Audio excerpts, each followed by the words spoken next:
Em 25 de maio de 1978, um professor de engenharia da Universidade Northwestern recebeu um pacote em forma de devolução. O pacote encontrado no estacionamento da universidade aparentemente teria sido enviado pelo correio. Desconfiado, já que sabia que não havia enviado tal pacote, o professor contatou o policial do campus, Terry Marker, que, ao abrir a encomenda para investigar, uma explosão ocorreu. Felizmente, Terry Marker sobreviveu ao atentado. O homem sofreu ferimentos graves, perdendo alguns dedos e ficando com lesões graves em seu abdômen. Este foi o primeiro de uma série de ataques semelhantes. Futuras vítimas não teriam uma segunda chance como Terry Marker. Em 1979, uma bomba explodiu dentro do avião Boeing 727 da American Airlines, que transportava 80 passageiros. A explosão forçou o pouso da aeronave, que fazia o voo 444. Felizmente, nenhum passageiro daquele avião saiu ferido desse incidente. O dispositivo foi deixado em uma bolsa de correio no porão de carga antes do avião partir de Chicago com destino a Washington. Após inúmeras tentativas de vítimas fatais ao longo de todos os Estados Unidos, o assassino em série nomeado pelos agentes federais de Unabomber não descansaria até chegar aos limites da crueldade. Ele foi assim apelidado porque seus primeiros alvos eram associados às universidades e companhias aéreas americanas. Após 7 explosões em 7 anos, o criminoso se frustrava por não conseguir fazer vítimas fatais em seus ataques. Em sua mente perturbada, ele precisava dedicar-se a fazer dispositivos melhores, e os ataques passaram a ficarem ainda mais violentos. Citação do criminoso em um diário secreto. Acho que agora posso matar alguém. Enfatizo que minha motivação é vingança pessoal. Minha ambição é matar um cientista, um grande empresário, um funcionário do governo ou algo assim. Sem nenhuma pista que os levassem a alguma informação relevante por quase uma década, Ted Kaczynski levou o FBI a uma das mais demoradas e mais caras investigações da história dos Estados Unidos. Theodore John Kaczynski, frequentemente chamado e conhecido por Ted Kaczynski, nasceu em 22 de maio de 1942 em Chicago, Illinois, nos Estados Unidos. Filhos de pais de descendentes poloneses, ele e seu irmão David cresceram em uma família considerada de classe média. Seu pai trabalhava como operário em uma fábrica e sua mãe, Wanda, era dona de casa. Alguns relatos sugerem que Ted teve uma infância aparentemente normal. O garoto demonstrou um talento precoce em matemática e ciências naturais e foi admitido em programas avançados na escola primária. No entanto, desde cedo, sinais de excepcionalidade intelectual de Ted começaram a se manifestar. Após seu destaque na escola e se formar no ensino médio, ele obteve 167 pontos em um teste de QI e ingressou na Universidade de Harvard com apenas 16 anos de idade. O filho prodígio e considerado um gênio trouxe grande orgulho a seus pais e ao seu irmão David, que o admirava e o tinha como inspiração. Após se formar em Harvard, Ted continuou sua educação, obtendo um doutorado em matemática pela Universidade de Michigan aos 25 anos. Sua pesquisa acadêmica foi reconhecida por sua originalidade e profundidade, colocando-o no caminho para uma carreira promissora na academia. Ele também se tornou um professor assistente de matemática na Universidade da Califórnia. No entanto, apesar de seu sucesso acadêmico, o jovem enfrentou crescentes dificuldades sociais e emocionais. Ele se sentia alienado da sociedade e desconectado de seus colegas, lutando para se relacionar com as pessoas ao seu redor. Ele foi descrito como tímido e introvertido entre seus colegas. Ao longo do tempo, esses sentimentos de isolamento foram acentuados pelo ambiente acadêmico competitivo e pela pressão para se adequar às expectativas sociais. Mesmo lutando para se encaixar, os sentimentos de alienação e desconexão social podem ter sido precursores de suas futuras ideologias e comportamentos antissociais. Esse crescente distanciamento levou Ted a se retirar cada vez mais da sociedade. O homem abandonou sua carreira acadêmica e optou por viver uma vida de reclusão em uma cabana isolada nas montanhas de Montana, renunciando à água potável, energia elétrica e qualquer outro meio considerado moderno para ele. Lá, longe das distrações da vida moderna, Ted parou de exercer seus deveres de cidadão perante uma comunidade. Ele se recusou a preencher declarações de impostos federais, por exemplo, justificando essa decisão como um protesto contra o governo e o sistema que ele via como corrupto e opressivo. Ele passava o seu tempo explorando a natureza, colhendo seus próprios alimentos e mantendo uma vida simples e austera. Mais tarde, seu irmão revelaria que o amor de Ted pela natureza foi herdado de seu pai, que incentivava atividades ao ar livre. O homem também dedicava seu tempo à leitura, escrita e reflexão sobre as suas ideias perturbadoras. Foi lá que ele desenvolveu seu manifesto antitecnológico e anti-industrial, que mais tarde seria publicado como Manifesto Unabomber. Este documento argumentava que os danos ao meio ambiente e os efeitos alienantes da tecnologia eram tão repugnantes que os fundamentos sociais e industriais da vida moderna deveriam ser destruídos. Alertou também sobre os perigos das pessoas se tornarem dependentes da tecnologia. Em sua estante de livros, havia o de mais perigoso para uma mente cada vez mais desequilibrada. Livros de engenharia e química que o ajudaram a construir suas bombas caseiras e também livros que defendiam ideologias compatíveis com as dele. Após uma série de ataques e inúmeras tentativas falhas em fazer vítimas fatais, a explosão de número 11 finalmente resultou em uma fatalidade. Hugh Scruton, de 38 anos, encontrou um saco de papel perto do lixo no fundo de sua loja e assim que o homem pegou o que parecia um pacote inofensivo, o dispositivo explodiu. Mais tarde, o criminoso escreveu em seu diário secreto, codificado em números, sua satisfação com o ocorrido. Os alvos do criminoso eram principalmente acadêmicos, cientistas e executivos de empresas que representavam o que ele considerava como parte do sistema que ele estava lutando contra. Os explosivos, geralmente improvisados, foram meticulosamente construídos para serem discretos e letais, feitos com materiais como madeira, metal, fios elétricos, baterias, relógios e componentes eletrônicos simples. Uma característica notável dos dispositivos era sua capacidade de serem enviadas pelo correio sem levantar suspeita. Ele os embalava em caixas de tamanho comum, disfarçando-os como encomendas normais ou pacotes de correspondência. Além disso, ele desenvolveu métodos engenhosos para garantir que os explosivos só fossem detonados quando abertos pelo destinatário pretendido, usando artefato de acionamento como interruptores ou gatilhos sensíveis ao movimento.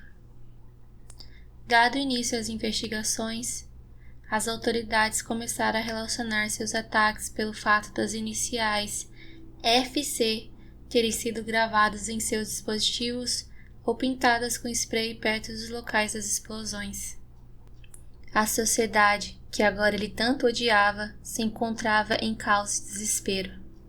O simples fato de ler a correspondência provocou sentimentos de pânico em muitas pessoas.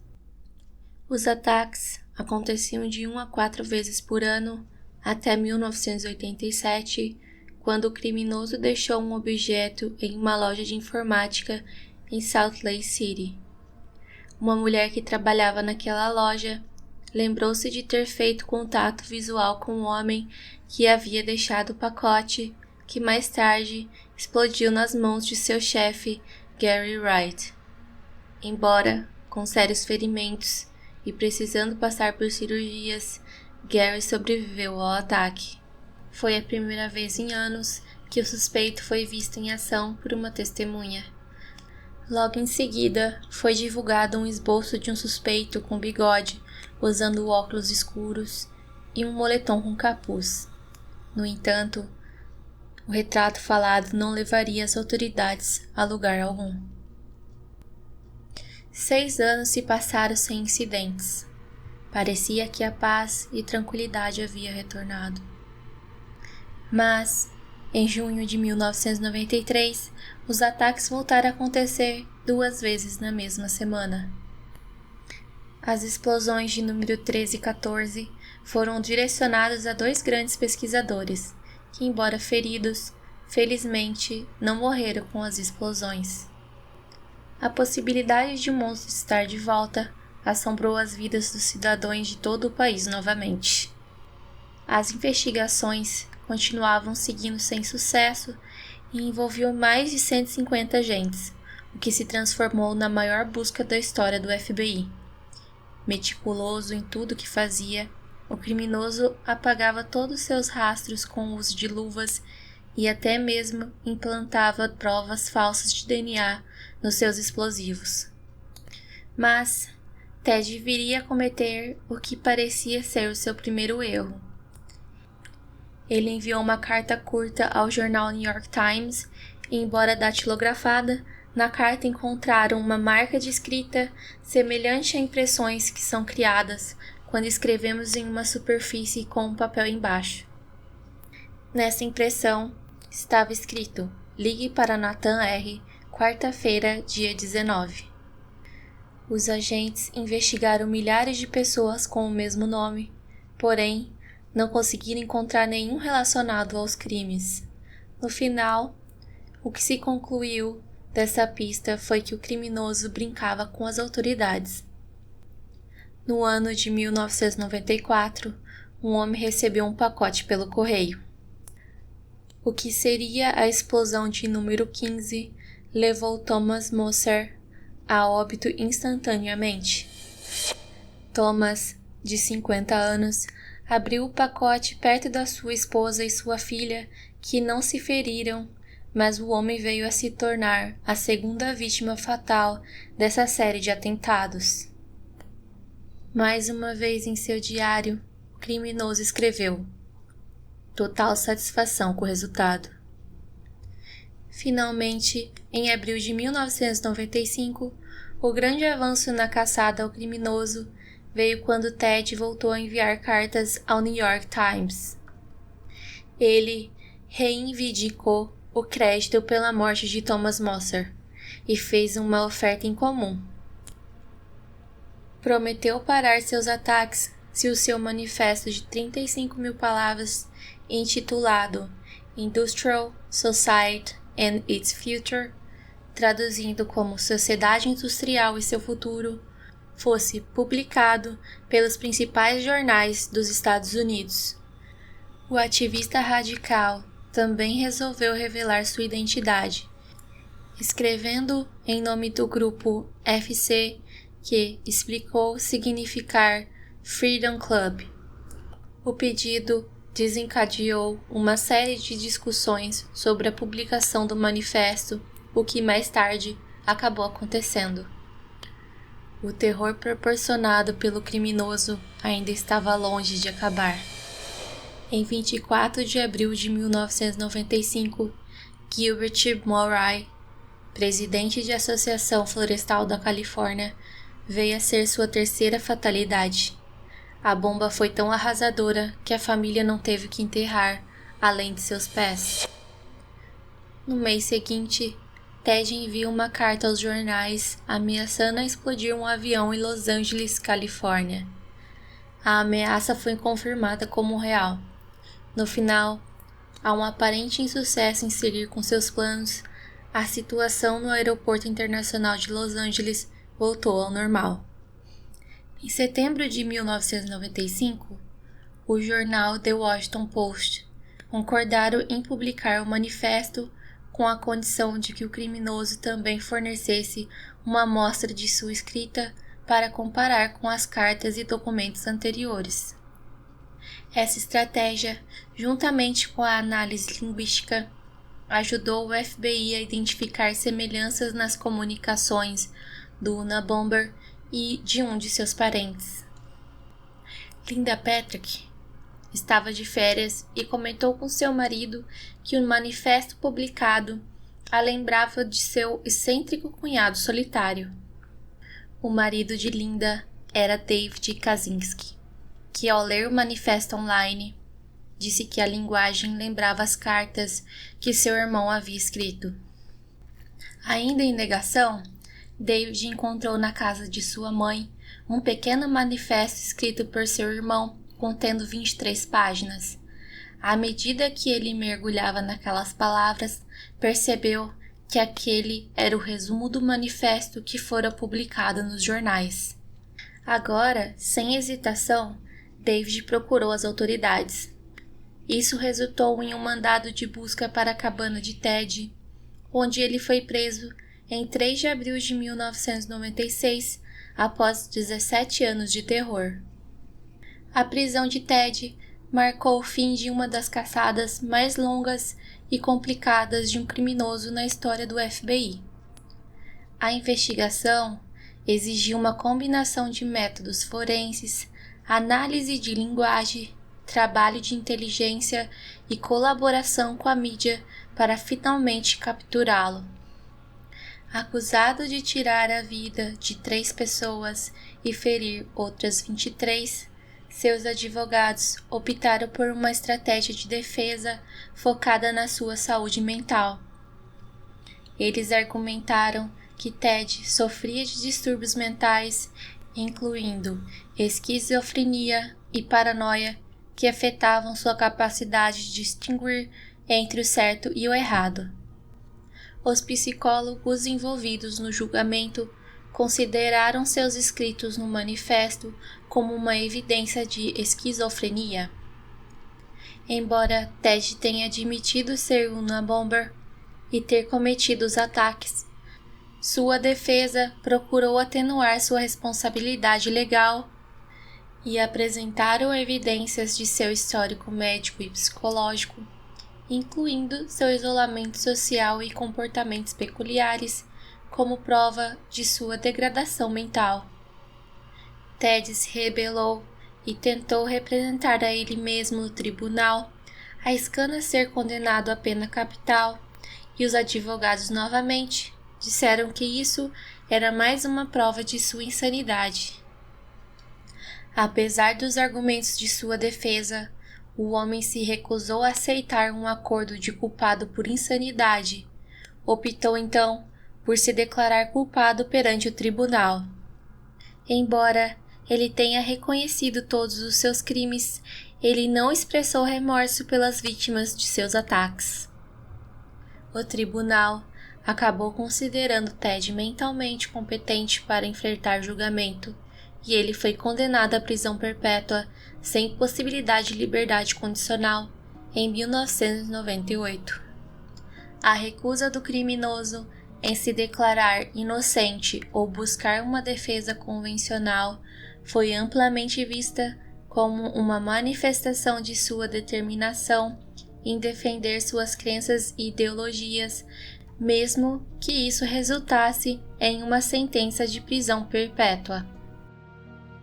Os ataques do Unabomber causaram mortes, ferimentos graves e trauma duradouro para as vítimas e suas famílias. Além das vítimas diretas de seus ataques, muitos outros foram afetados emocionalmente pelo medo e pela incerteza provocados pelos seus crimes. A história de Ted Kaczynski nos alerta para os perigos extremos do isolamento, do radicalismo e da falta de empatia. Ela nos lembra que mesmo as mentes mais brilhantes podem se perder quando desconectadas da humanidade. Dia 10 de junho de 2023, Aos 81 anos, o assassino foi encontrado inconsciente em sua cela e morreu em centro médico de uma prisão federal na Carolina do Norte. Embora não confirmado, pessoas familiarizadas com a situação do condenado na prisão disseram que o mesmo morreu por suicídio.